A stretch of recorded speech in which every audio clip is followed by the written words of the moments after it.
There you go, friends. Doc South here, and well, it's snowing a little outside right now. Nothing to write home about, truth be known. This is one of those snows that you, if you were a kid, you'd. I know when we were kids, we would check the weather report the night before. Snow was in the offering. There was the weatherman, heaven knows who it might have been, was telling us, there was a chance overnight snow might carry over into tomorrow's the midday tomorrow, and that kind of, all the hoopla. You'd have the weather map, and we'd be out there with our, we'd be in front of the TV, taking down notes, checking, calling amongst each other. Maybe I'd be checking Channel 4 weather. Another friend of Joey might be doing Channel 2. Then we have someone else on Channel 7 weather. And we'd put our heads together for a conference, what we were going to do if school was called. And, and or if it wasn't.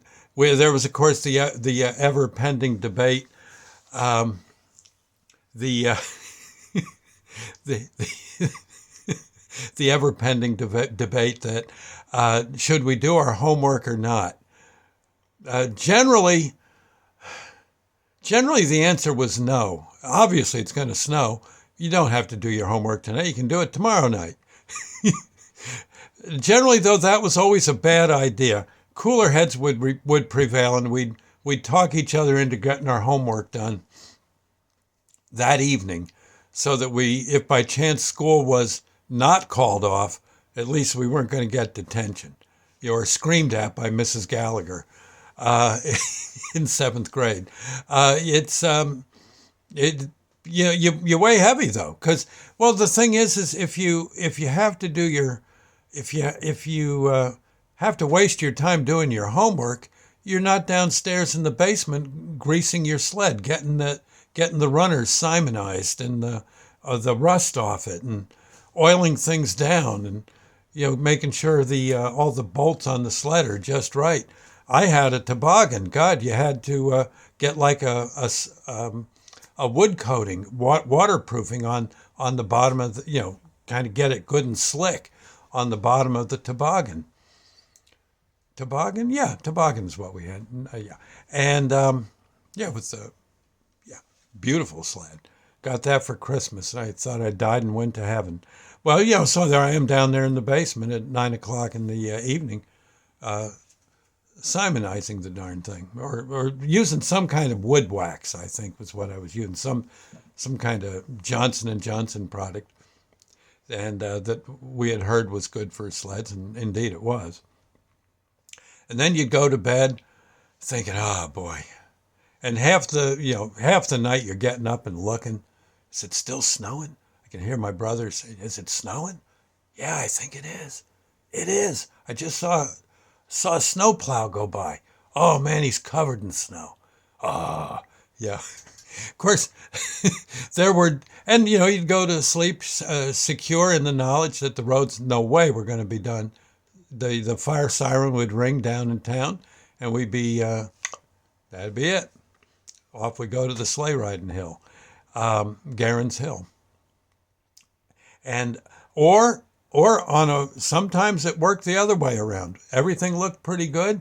We didn't bother to do our homework. We were too busy greasing the sled, and you get up that next morning and you don't hear the fire sirens signaling no school today.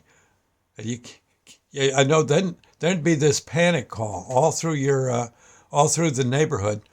Kid calling kid. Hey, did you hear the siren or not? I think I was in the dog. I had to take a shower. Crying out loud, Ma.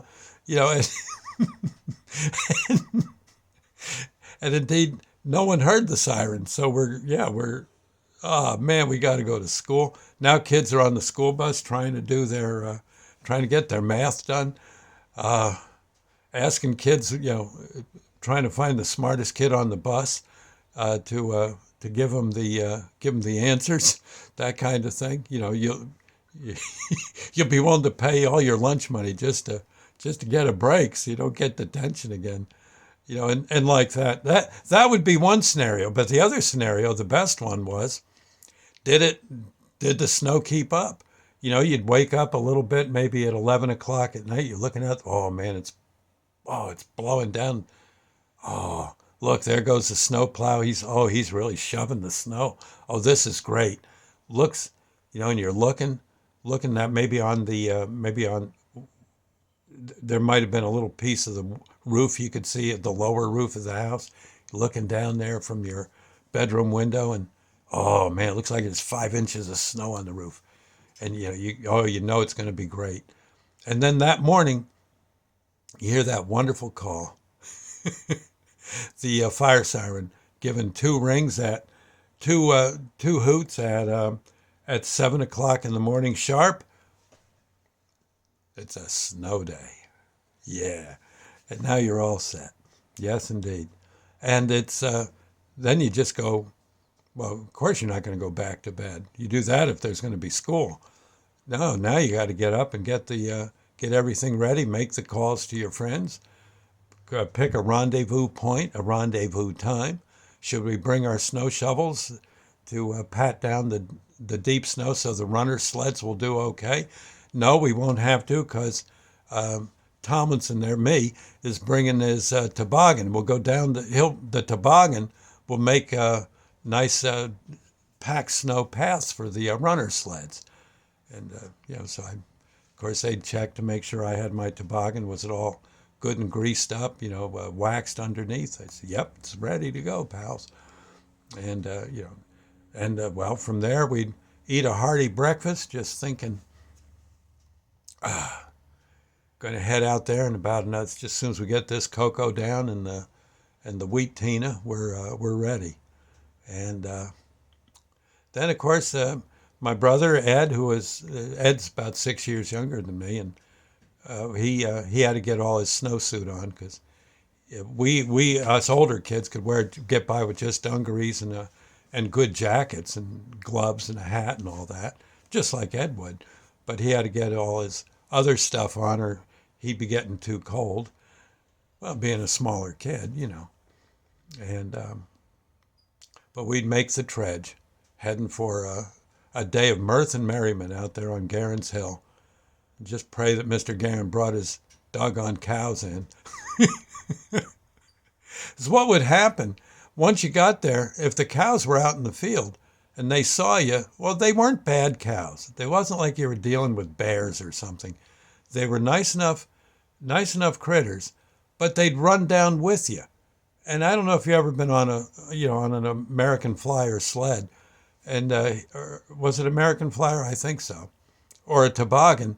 And you look back, and 4 feet behind you, here comes this doggone calf, who weighs probably about 300 pounds, chasing you down the hill. He's not mad at you or nothing. He's just having fun, but he's running right along with you. He maybe passes you, cuts you off, and you think, oh my God, if I run into this thing, or if he slips and starts sliding down the hill, he's going to hit us. And we were never that sure if the darn things couldn't bite you. I don't think any of us ever got bit. We got stepped on a few times, but other than that. But we'd be on that once we got the toboggan to where it could. We would make a run for the toboggan by patting down the snow, stomping on it, and riding it down a few times, and then we'd make a nice spot for the runner sleds, pack the snow again down with the toboggan and good fancy footwork, and we'd be out there till sometime after lunch. We'd come trudging home, looking for soup and maybe grilled cheese sandwiches and homework. Oh no, I don't think we got any homework, Ma. Yeah, we did. Little liars we were. And in fact, we're going out again. Do the homework first? Okay. And you're doing your math, your doggone multiplication and square roots. What's this? Okay, there, it's done. Now you go back out for and the nice thing is maybe it got a little colder out. And so all that stuff you packed down is now almost like ice. and you get on the toboggan, and next thing you know, you're doing 40 miles an hour down a hill. It's oh man, and even the sleds are going good. It's the snow has gotten so thick and compacted that you even a runner sled might might go double the speed and double the distance. And getting back up the hill was a hoot because it was like it was all ice. And you make two steps up, three steps back. It was kind of fun till you got too cold or something. Then it was like it was torture. And if you got to the top of the hill, you headed home because you were too darn cold with the wind blowing and everything. But all in all, it was you just couldn't ask for a better day. Huh? Oh yeah. You too? I hope so. I hope you had the same fun we did.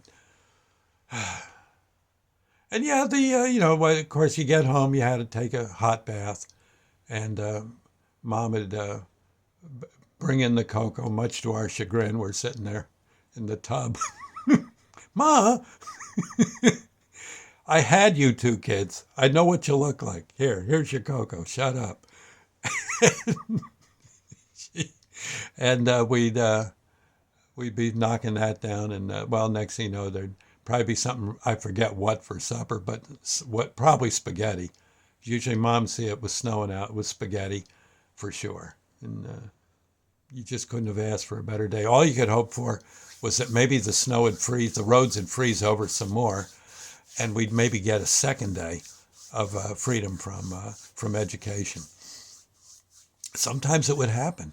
Sometimes I know one year, I think we went 4 days. It was like 3 feet of snow, and they just couldn't get it all.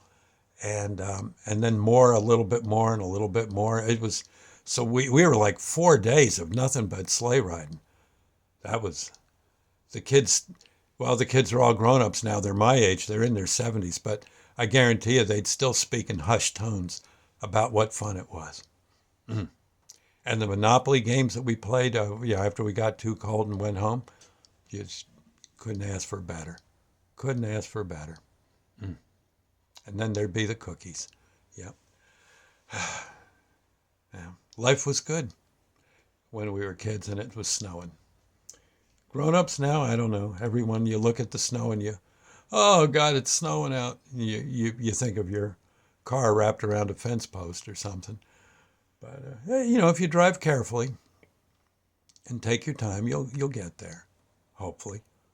And just watch out for sleigh riders. That's all. We'll see you later, friends. Thank you, and God bless. Happy snowing. Yes.